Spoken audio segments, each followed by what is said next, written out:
Welcome back to our April 21st podcast. It is no joke. AI governance is a hot topic. So many posts on LinkedIn, articles on Substack, and passing comments on Twitter had us wonder. Join us for the discussion of governance, the challenges of AI governance, and a bit of humor along the way. Today we're going to talk about AI governance and the power of ignorance and how it's being discussed in the market.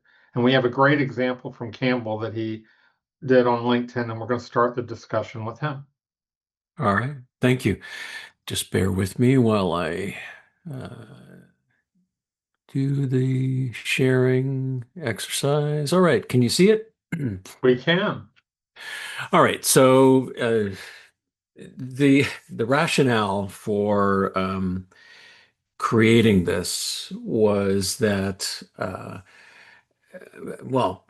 two reasons. One was to see the reaction from individuals when I posted this, because if you look at it, when we talk about AI governance and or AI assurance, which is actually sort of a broader piece of just making sure that everything works, you can see that it's a traditional structured topology diagram that lays things out, in a meaningful way to ensure that we include probably everything under the sun associated with governing AI. Now, again, you can scroll down here, you can see that I've got, guardrails, security posture, continuous compliance, audit trails, permission access controls, integration mesh. It's got all the right words. It's got all the right boxes. It's structured in a meaningful way. Um, and unfortunately, it's satirical. And I created this satirical framework because I was getting fed up um, seeing all of these different organizations, different consultants to a certain degree, basically flogging these complex frameworks that are basically scaring a lot of organizations into potentially buying them without the reality check of what it means to actually implement an AI governance framework correctly, because each organization is different. Each organization, what you don't see here is, jurisdictional recognition. Where does the organization reside? What state, what country, what industry are they in? What is their risk profile? What is their ability and their budget, et cetera? Because you have many different organizations paying for what they think they're going to get out of this to be able to check the boxes to then prove that they meet, EU AI Act or NIST 42001, or the as well, sorry, the ISO, sorry, ISO 42001 of the NIST AIRMF. But the fact is that this is just pushing an approach and a lot of money to be spent just to get you across the line. The reality of it is, and I'm going to stop sharing. The reality of it is that AI governance today, there's a lot of ignorance around it because people are just thinking, we'll get that framework, we will do the inventory, we'll check the boxes, we'll load it up into the risk registry with the board, and we're good to go. But ignorance is bliss, because what happens when one model changes? What happens when an agentic agent goes off rogue and does things? What happens if there's a data breach? What happens if there's all of the factors of shadow AI coming into play as well? There's a lot of things that are not acknowledged within the framework that need to be acknowledged through an ongoing journey for the clients. And I actually just posted a white paper on this, the AI success management approach. So combining customer success management with AI governance principles and then applying it to the specific jurisdiction. But again, the reason for that diagram that I created was that it illustrates the ignorance that is in the marketplace today, and people are spending a lot of money just to bolster their ignorance. Let's just put it that way. Anyway, that's my start to the discussion. I want to hand it over to Mike if you've got some thoughts. Well, my immediate thought on that, by the way, Campbell, is that people would take your graphic and use AI to create the process or the protocol behind each of those boxes, Yeah. which it completely obviates the exact reason for the boxes. You know, Yeah. what we're seeing in the frustration, at least for me, in watching things unfold, is that there is very, or seems to be very little practical governance as it relates to AI from both a technical deployment standpoint and a human process standpoint. And what ends up happening is we see businesses and interactions with businesses getting worse, flat out. And there's so much in that graphic that's really, really important. And in the rush to deploy AI, we're forgetting or we're just ignoring these the important and necessary factors that will prevent businesses from imploding. I mean, it's just it seems so logical for us, because we've been around for a long time, that you would not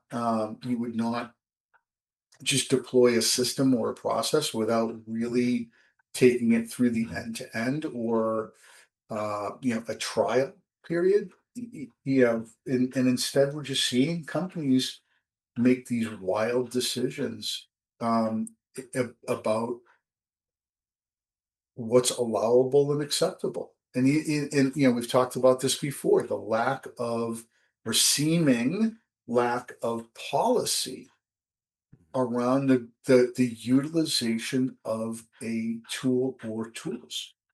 The lack of check in terms of the process itself. I'll give you an example happening to me right now with my mortgage company, because their AI has cost me, I was on the phone with them for 2 hours yesterday, because their AI automatically made a payment to the town for my taxes that wasn't supposed to be made, and they cannot undo it.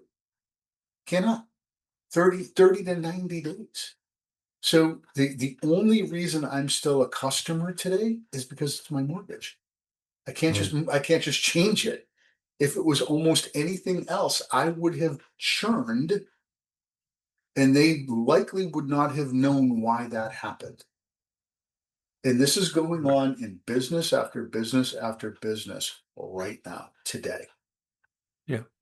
Yeah, I think the issue is fundamental. What's missing on that diagram is the business. And that is, if you have a reason and a business plan that supports implementing AI, you're going to have business metrics, you're going to have executives with legal and business responsibilities that are going to be at the cornerstone of what you're doing. And if you don't do that, there's no framework that will get you to success. If you've got an agent going rogue, how do you know? You've got a mortgage agent going rogue and they don't know and they can't do anything.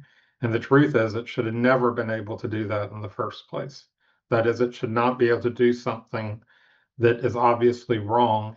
There should be some kind of metric or measurement, and it doesn't necessarily require AI to be the monitor in this case. It requires some kind of business discipline. So if you start at the day and you say, this is my approach, we're going to evaluate AI, we're going to set the right business goals and objectives that AI can support.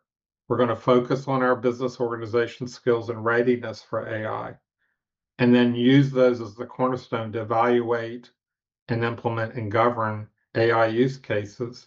The back end are the same business metrics that are underpinning governance. And if you do that, then guess what?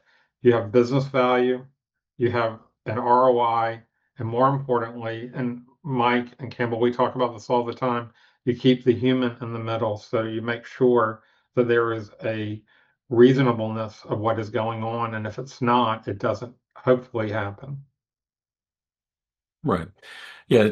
The other bigger piece that I think, um, especially in the US, let's just take the US because the current US White House administration is basically trying to wipe the floor of any major regulations compliance requirements for AI vendors. So there's a couple of things happening just in the news last week that the majority of insurance companies are removing AI liability out of their policies for companies. And so what that means is that the insurance company is seeing a huge amount of liabilities associated with potentially things about data breaches, AI rogue activity, et cetera. So there's a lot of companies that are out there assuming that they're covered. They're not. This then is putting the onus again back on a company to ensure that they are, CYA, covering their posterior to ensure that those things don't happen. So that is one reason that AI governance is becoming more paramount. The other factor that's occurring with this perfect storm is that you have AI vendors talking out both sides of their mouth. So you've got OpenAI and Anthropic and others talking the good talk about compliance regulation, the great nirvana utopia of what AI is going to bring with regulations and compliance. At the same time, they're investing extensively in lobbying activity with government organizations against regulation and compliance, and they're succeeding. And so this perfect storm is building up to the part that the onus is that the AI vendor is not going to assume that responsibility for the governance and the compliance and protecting you as an organization or person. They're putting it back on you.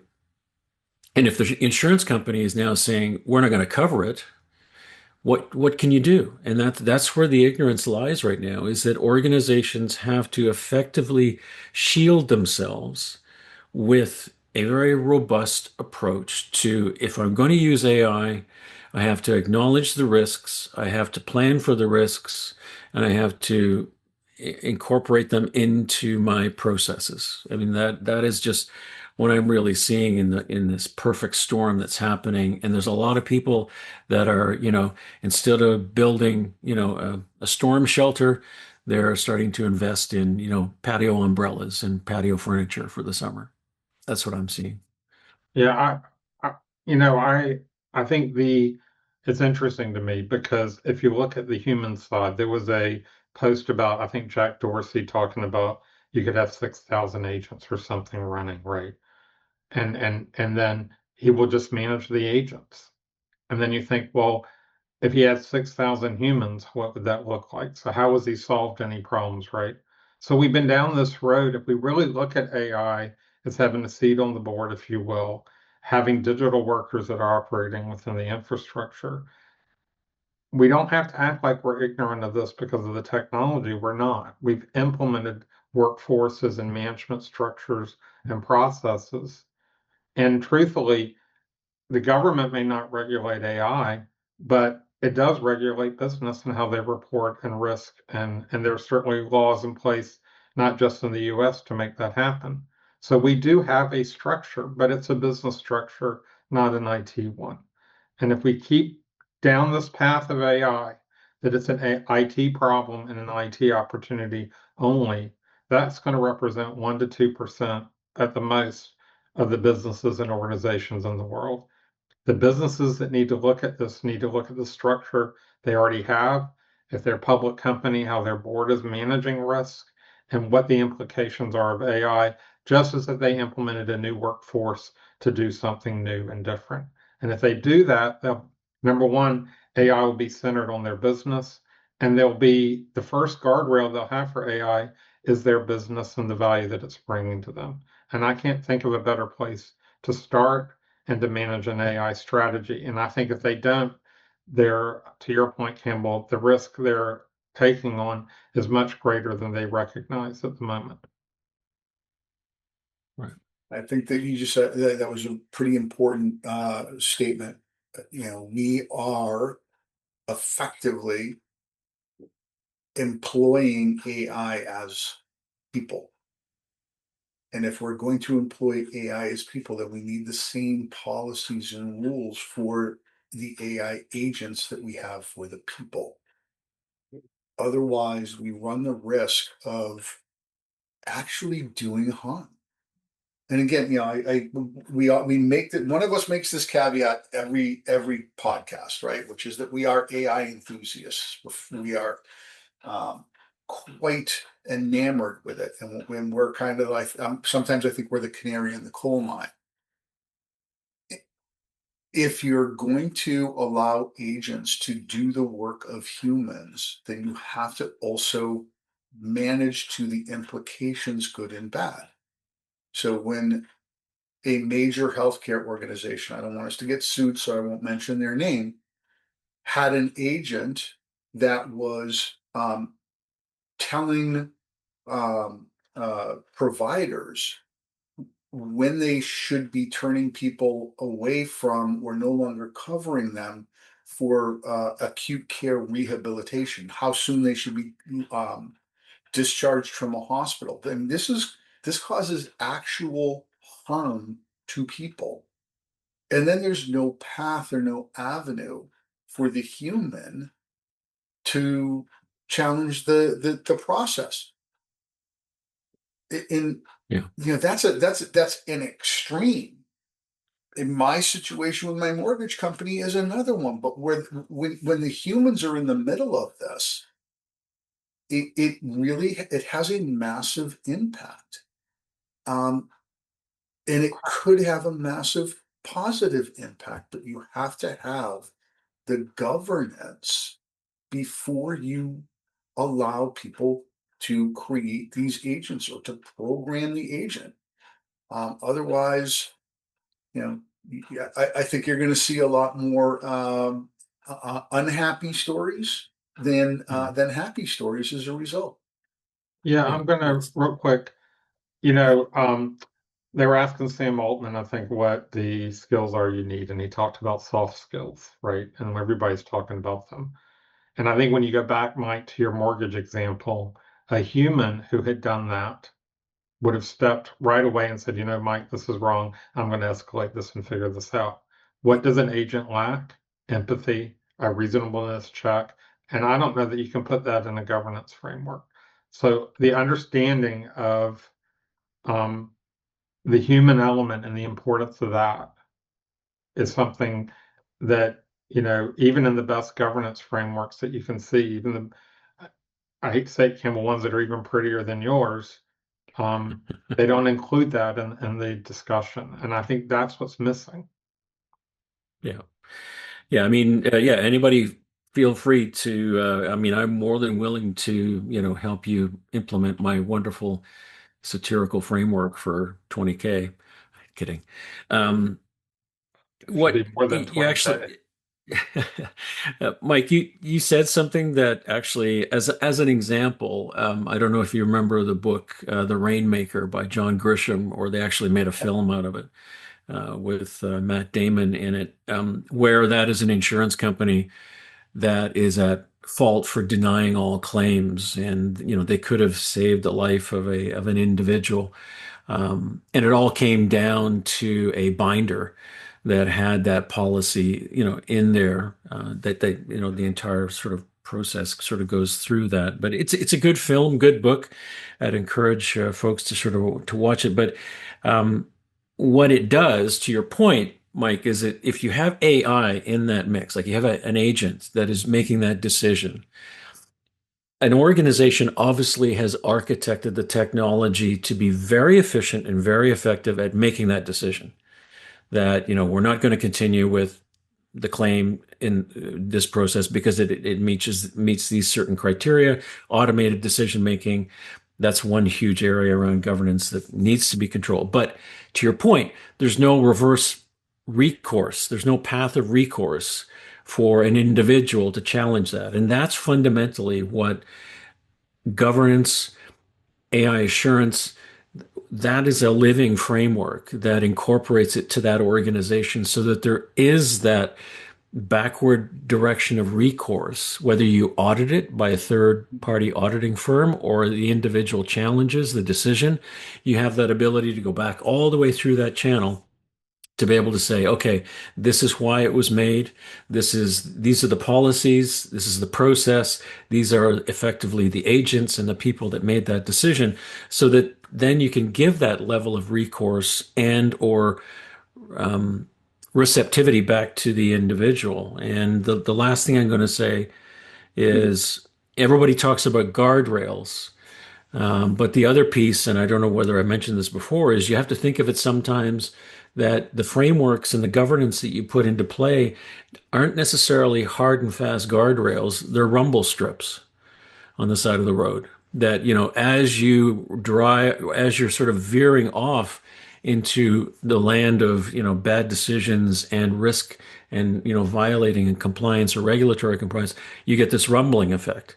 And then you get back on track. So it's not necessarily guardrails, but rumble strips, which means with rumble strips, you can still enjoy the view because you don't have a physical guardrail blocking your travel. But anyway, just Yeah, wanted to so throw those two things in there.